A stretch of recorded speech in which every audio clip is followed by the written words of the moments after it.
বাংলা ধারাবাহিক সম্প্রসারণের চ্যানেল হয়তো অনেক আছে, কিন্তু জি বাংলা আর স্টার জলসা থাকে সবার আগে। কারণ বাংলা দর্শক মহলের একটা বড় অংশ এই দুটি চ্যানেল দখল করে আছে। আবার এদের মধ্যে জি বাংলা আছে সবার থেকে আগে। আগের বছরগুলিতে আইপিএল শুরুর মরশুমে ৮টার পরের স্লটের ধারাবাহিকগুলির গড় রেটিং কমে যেত, কিন্তু এবছরে গড় রেটিংয়ে প্রভাব খুব একটা ফেলেনি। এ সপ্তাহে সেরা ৫-এর মধ্যে প্রথম দুটি ধারাবাহিকের রেটিং ১০-এর ওপরে আছে। এ সপ্তাহে শীর্ষে আছে কৃষ্ণকলি, যার রেটিং ১১.৭, আর দ্বিতীয় স্থানে আছে করুণাময়ী রানী রাসমণি, যার রেটিং ১০.৮। এই দুটি ছিল রাত ৮টার আগের স্লটের ধারাবাহিক।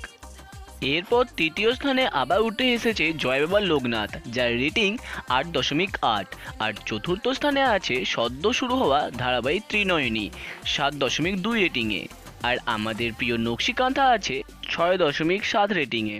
এই ছিল এই সপ্তাহের সেরা ৫-এর তালিকা। গত সপ্তাহের তুলনায় এ সপ্তাহে মহাপীর তারাপীঠ বিজয়িনী সেরা ১০ থেকে বিদায় নিয়েছে। এ সপ্তাহে ষষ্ঠ স্থানে আছে বকুল কথা ৬.৩ রেটিং নিয়ে, আর ৬.২ রেটিং নিয়ে আছে জয়ী সপ্তম স্থানে। স্টার জলসার ধারাবাহিক কে আপন কে পর আছে অষ্টম স্থানে ৫.৭ রেটিং নিয়ে, আর এরপর ৫.৬ রেটিং নিয়ে নবম স্থানে আছে সকলের প্রিয় নেতাজি, আর সবার শেষে দশম স্থানে আছে দেবী চৌধুরানী ৫.৫ রেটিং নিয়ে। তো বন্ধুরা, এই ছিল এ সপ্তাহের সেরা ১০-এর তালিকা। এদের মধ্যে কোন সিরিয়ালটা তুমি দেখতে পছন্দ করো সেটি কমেন্ট করে জানাতে পারো। ভিডিওটি অবশ্যই লাইক করো, আর এই ধরনের ইন্টারেস্টিং ভিডিও পেতে কারেন্ট বক্সকে সাবস্ক্রাইব করে পাশে বেল আইকনে ক্লিক করতে ভুলো না।